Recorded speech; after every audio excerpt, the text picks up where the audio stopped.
Ever wonder if you've got what it takes to substitute for exceptional children? Mr. Morgerson is going to talk to us today about how rewarding that is. It's episode 11 of Substitute Teachers Lounge.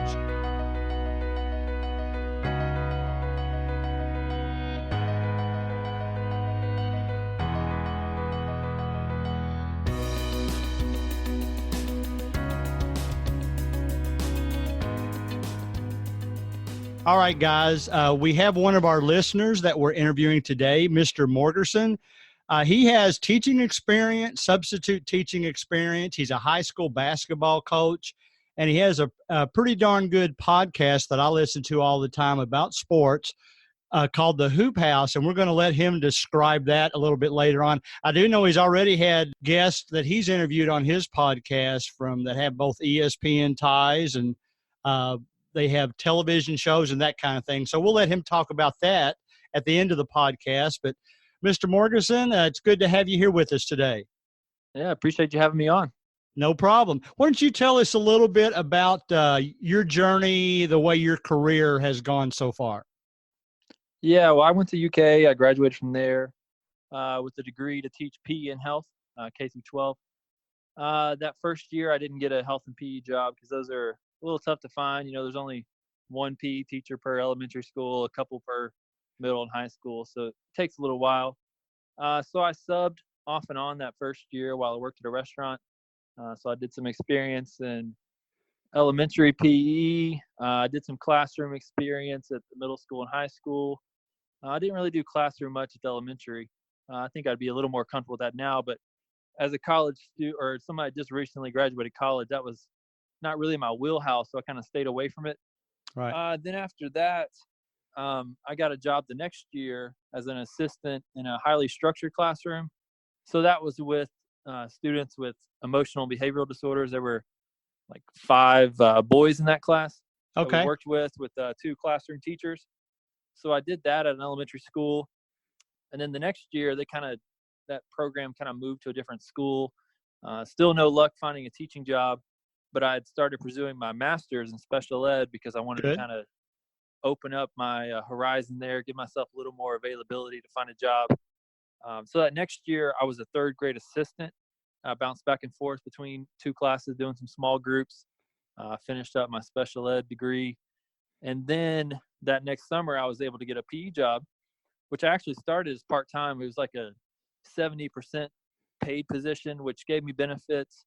Was still better than subbing, was better than being a classified position. At least I had my own classroom at that point. And so I did that for 4 years. And along with that, I was coaching over at Leestown Middle School and doing basketball over there, did a little volleyball as well. And then after Yates, my career took me to Jessamine County, and I was a behavior coach doing a PASS program, which is kind of like monitoring, working with 10 to 12 students that just kind of need a little extra pull out time from class, social skills type stuff.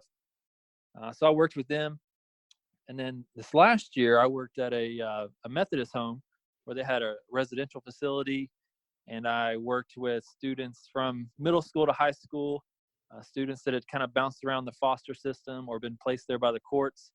It was a really rewarding experience. I got to hear just some really unfortunate stories, but you know, students that just needed somebody to invest in them and to be fair and respectful to them because they hadn't had the best experience in their life or in school.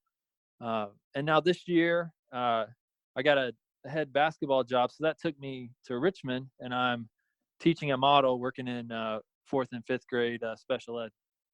Okay. That sounds great. In fact, it leads me to another question. You know, so I haven't even been substitute teaching a year yet, but you know, when the special education type classes come up, I've always wanted to do that. And one of the principals in our area encouraged me to take one of the classes. I loved it. I had a great day with those kids that day. Why do you think it is that some substitute teachers might be a little bit hesitant sometimes to accept that type of substitute spot? It's probably just the fear of the unknown. You don't really know what you're getting into. They've had an experience or student was considered the troublemaker of the class, kind Right. of like you talked about in your last episode. But when you get a lot of those students in a small group setting, it's a lot different. You have a lot more control. You're working with 2 to 5 students at a time, which is, it can be really enjoyable and really rewarding because you're really getting to know those students. A lot of those kids, they like to be the center of attention. They like to know that someone cares about what they're saying. So when you're in a Absolutely. small group, they kind of have that one-on-one attention from an adult that they kind of seek out, which is why they may act out in a regular classroom when they're kind of surrounded by 20 other students, and maybe they don't know how to deal with whatever insecurities they may have, or learning disability, that sort of thing. So I would definitely encourage people, if they get a chance, just to take 1 or 2 of those sub jobs, just to see if they like it, and they may find, like I did, that special ed is something that interests them. I think that's a great answer. I pass those students in the hallway these days, even when I'm not teaching their class, and they still come up to me. So hopefully they enjoyed having me there as much as I did them. And I'm not sure if that principal hadn't pushed me towards it. I didn't think I was ready. I think in my case, unlike yours, I don't have a teaching background. So I was as concerned about me being able to do that or not, but it worked out great. And they're really great kids. Yeah, Um, and I think those students are, I think there's something really special about them, and they're honest, and they'll just tell you if they like you or not, which is right. kind of good or bad. But they'll also be appreciative if they can tell that you're really into them and investing in them. And I see other students at my school now that I don't work with, but I'll try to make a hallway connection with them or something, and you can tell that means something to them, but it Oh, also no doubt. means something to me as well. Oh, absolutely. I've found this to be as fulfilling to me. I mean, I've told you this before that, I've actually, I enjoyed substitute teaching so much. I wish I had done that for, been an educator instead of an accountant like I was. I definitely enjoy it more. Let Yeah, me well, there's ask you, still time. You can just I finish up a know. little MAT program at EKU and find something. Right. That may happen. You just never know. Do you currently have students across several different grade levels now, or Yeah, I teach in fourth and fifth, so I work with 2 teachers in fourth grade. Each of them have about 5 students in their class that I work with, and then I have another 4 students in fifth grade.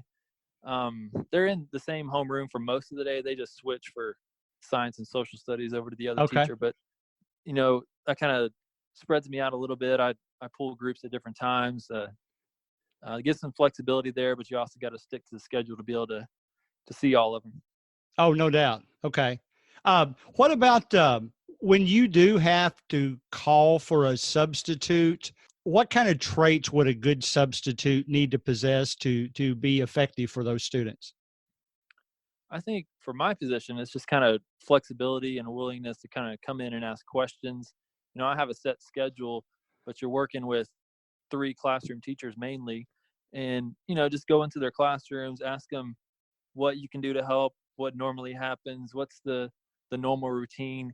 To not go in and think you're going to change the world per se in one Right. day with some of those students, and just kind of be there and be useful, kind of be friendly with the students, kind of show them, like if they're working on math when you initially come in, kind of just stand beside them, be like, "Oh, I see what you're working on." Right. Kind of ask them their name. I think learning their name is big, because that shows, if they're their name, then that means you know them. So that kind of means a lot to a kid. So I think that's something you could do, and just be willing to try new things there, and even ask the kids kind of what they like, what normally happens. Use them as a resource to kind of guide you, because that kind of empowers them and makes them feel like they're needed and wanted, and makes them feel like they're like a little teacher. Yeah, that sounds great. I remember the only day I've done that type of thing so far, I was actually collaborating with 4 different teachers at 4 different times, but occasionally they would ask me to pull the students away from their classroom and take them back to their own, and I would help them read through things. And if they got a little bit nervous about a particular part of the test or just needed me to read what it said, I'd help them with that. And was really kind of a bonding experience. I enjoyed it. Yeah, I would say that it's important to use those classroom teachers to ask the important question of, what do I need to know about this student? Because, sometimes it's not always going to be left in the subfolder. That's not going to be, Yeah. it may be in their IEP, but that's not something that you would always have access to. Right. Just, Right. just tell me like one thing that I need to know, or one thing I need to look out for, just so you kind of have a small scouting report as you work with them on your own. Okay, that sounds great.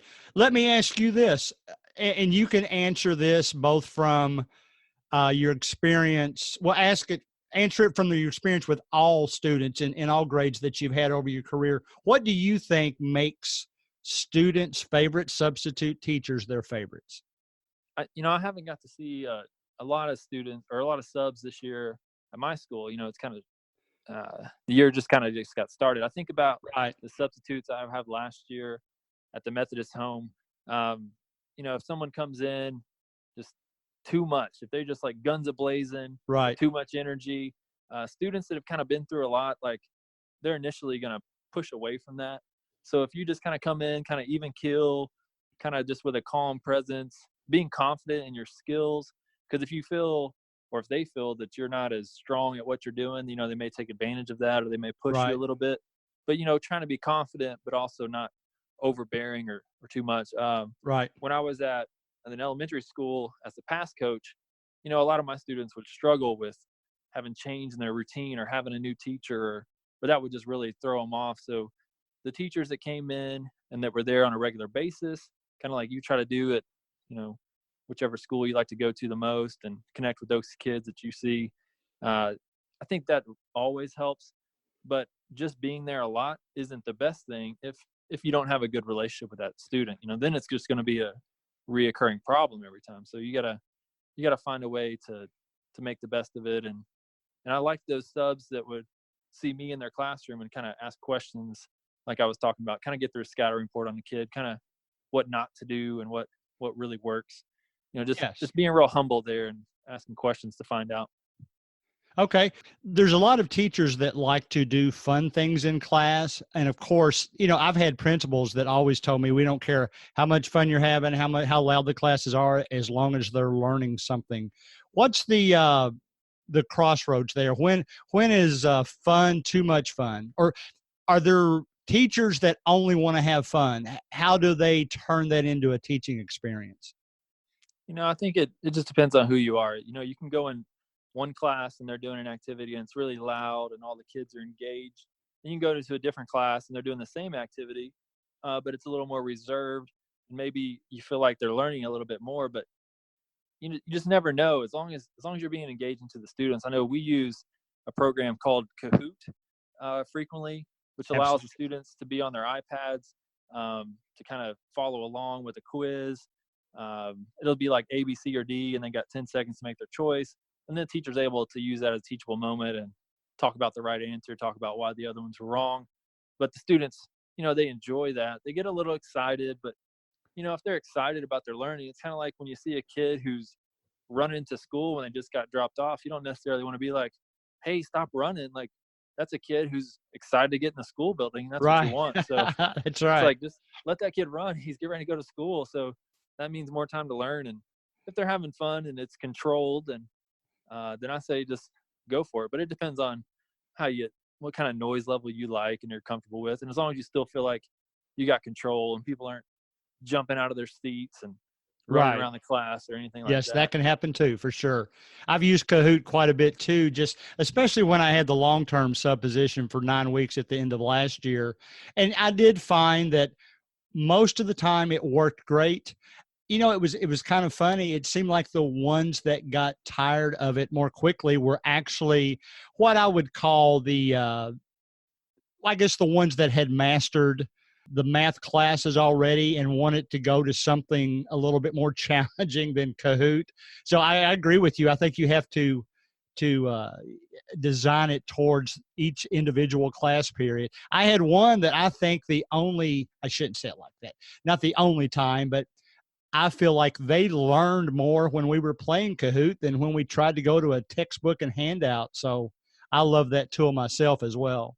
Yeah, and they're starting to put Apple TVs in our classes. And if every student has an iPad, then they're able to kind of project up to the board. And so those students that may feel like the material is a little too easy or they've already mastered it, then you give that student a chance to be up on the board, to talk about whatever project they're doing, to kind of take the role of the teacher.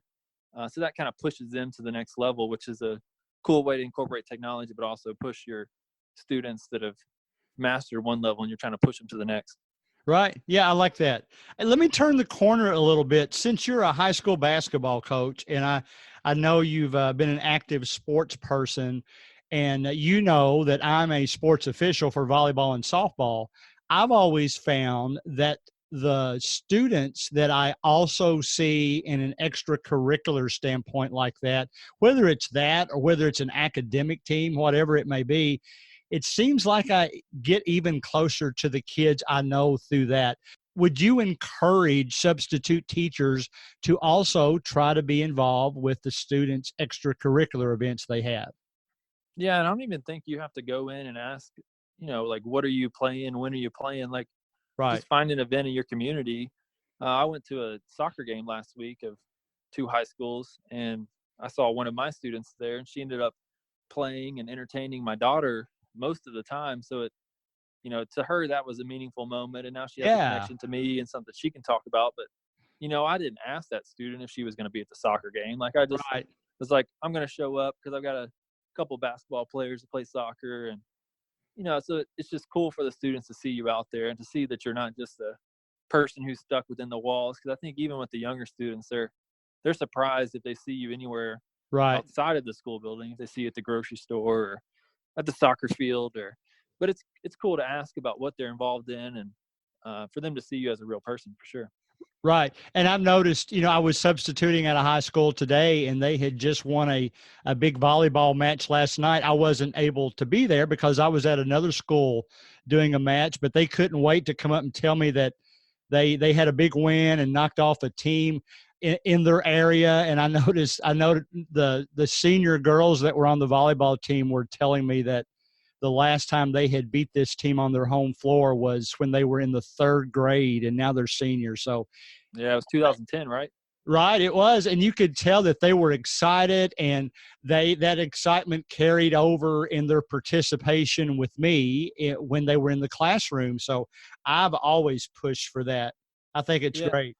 and I think sometimes it's a little harder to connect with high school students if you're only seeing them on an infrequent basis. If you're seeing them, once every 2 weeks or once a month. Yeah, But if you are able to see them in that environment, and then, when you see them a week later and you're like, oh, you did a great job playing goalie last week when I was watching, right.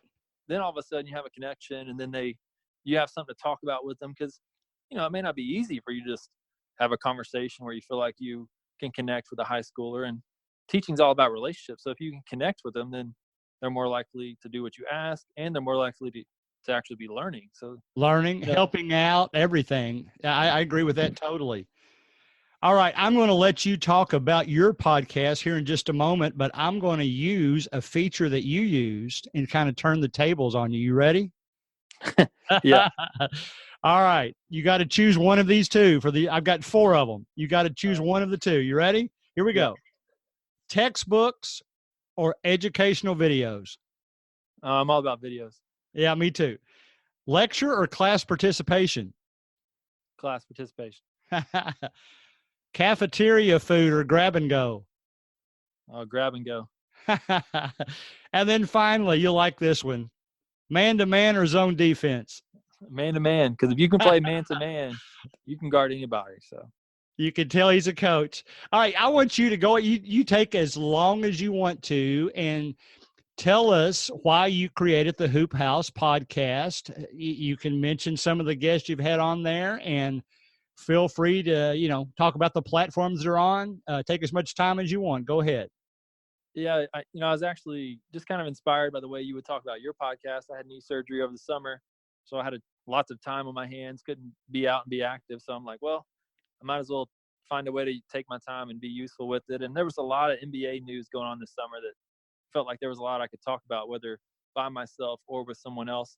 Right. So I like to have friends on that are kind of, specialists in an area like the NBA, or a friend on that really knows a lot about UK football. I've had Maria Montgomery on, who's able to talk about her career and what she's doing, SC Nation. Like, for me to start a podcast and a month later, I've got a former Miss Kentucky on there. It was real humbling to me and real Oh, exciting. no Like, doubt. to Yeah, set up that excellent. interview, I thought it was going to fall through because ESPN said that, once she was doing SC Nation, she kind of had to get everything approved with them. So I had to reach out to someone at ESPN to get approval, which I was like, wow, that means I made it. Like, I had to get approval from them. Like, ESPN's trying to hold me back, but, they said we could do it. And then I had Lee Roach on from Kentucky Taste Buds. They have a website. They have a radio show where they talk about all things Kentucky. So that was cool to talk to her, and had a guy on talking about SEC football, just random people that I've connected with on Twitter who have some followers that they have people that want to listen and talk about similar topics. It's called the Hoop House, but I like to talk about random stuff too. Right. Like salsa or queso, or we're talking about random things in Kentucky. Right. About, just to hear people's stories, because there's a lot of interesting people out there, and it's like on a podcast setting, people are a little more comfortable. They can be relaxed. They're not standing in front of a crowd. It's just like a phone call. So you can find us on Twitter at the Hoop House Pod.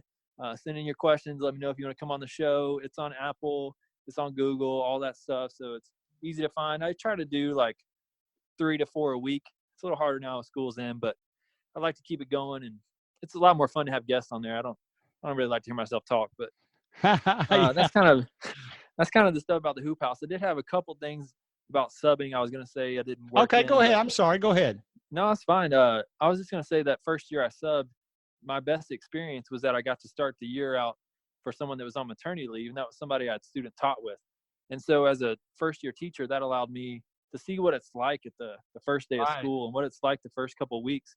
So I would recommend anyone that's especially new to the profession or hasn't had a chance to get their own classroom to look for those opportunities to start at the beginning of the year. Because I remember kindergartners came in the first time I had them in the gym, and it was like they had never been in an organized setting. They didn't even know how to stand on a line. Like, they just come in the gym and they just start running around. They had no sense that it was going to be an organized class or they were going to learn things. So that was really cool. And on the flip side, I subbed for a sub who was doing a long term, which I would not recommend doing that, because I walked into that situation. That was a guy that was on maternity leave, and then his sub was out sick or something. There were no plans. There were no grades. It was at a high school. The kids just knew there was no accountability and that you had no plans to execute. So they just came in there, and it was crazy. Like, you might as well just put a movie on, because you're not going to get anything accomplished, and they're going to be rude about it too. Right. That's my two big experiences from being a substitute teacher that stand out. So the good and the bad, but you just got to find out what works for you. Yeah, I agree with that. And I had a long-term sub job the last 9 weeks of school. So it's kind of nerve-wracking sometimes, because all of a sudden you go from being with a different group of kids every day, and then you're with the same ones. You got to kind of take a different approach. And, right. I mean, kind of I slow go it into down a little bit. You don't want to use up all your good stuff at the beginning. Right. That's right. I was glad that the teacher that left on maternity leave had left a real good plan. So it worked out fine. And I got closer to that kids. In fact, I am going to see them all tomorrow. So for the first time this year, since last year has been over. So that's going to be fun. Kind of like a fun reunion for me. Yeah. And last thing I'll say is, for anybody that's in the area, come out and watch a model basketball game. We got a nice small gym with a good atmosphere, and we got a lot of kids that work hard and going to put in a lot of work the next 2 months. And we got our first game in December. So appreciate anybody's support that wants to come out. Sounds good. We are in he's talking about Richmond, Kentucky, by the way. That's where that Richmond model is located. And I'll be one of those in attendance, because I live in the area too. And I'll still be doing volleyball and softball and all that fun stuff. We certainly thank you for being here today. Any parting thoughts? No, I appreciate you having me on. I like what you're doing and look forward to it being shared with everyone else. All right, Mr. Morgerson, we appreciate it. Thanks for being on. Yes, sir. All right. Well, I don't know about you, but I absolutely love that interview. Mr. Morgerson really knows his stuff. He gave us a lot of encouragement. I would encourage all of you to get out and try to sub with all types of kids, all types of grades, because it's really a rewarding experience. I hope you had a good week substituting this week. It was one of my best weeks ever. I started with 2 days at a high school and got to reunite with some of the 8th graders I taught last year. And then the past 2 days, I was at middle school and got to reunite with some of the 6th graders that I had taught their math class for 9 weeks. So it was probably one of my my favorite sub weeks ever. I hope you had a good week too. And remember that I want to hear from you. Email address, gregcollinssubstitute@gmail.com. You can reach me on Twitter. My Twitter name is @subteachlounge. I want this to be your show. Please give me some feedback. Reply to either of those. Let me know what you think. And I will see you next week on Substitute Teachers Lounge.